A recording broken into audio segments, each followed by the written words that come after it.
So Jordan High School is coached by Trace Bevel, and it's a big high school in the state of Utah.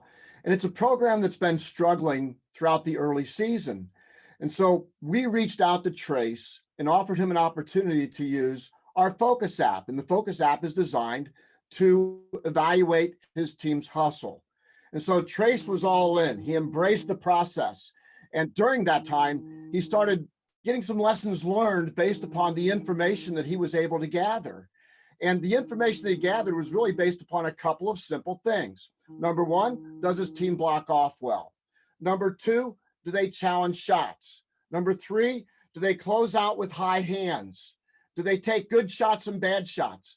Things like that don't take talent, just take concentration and effort. The first game, they play the number one team in the state, and they get blitzed. And the numbers come back where basically they're hustling about 35, 40% of the time. So not very good, because our evaluation wants teams to be at the 80% range. So Trace right away knew he had a problem. But this is what he learned, that when you tell your players to play hard, it's a different thing from telling them to actually defining what playing hard means. And that's exactly what the Beatdiggers of Jordan High School did their next game. Against the number two team in the state, they were competitive, but they felt good about themselves in the locker room because they knew they had played harder. Their next game, they won, and they started building on that.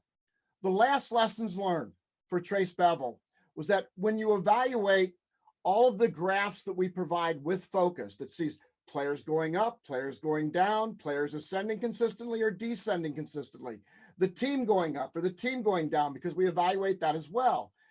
You can be very intentional then about how you build your practice plans.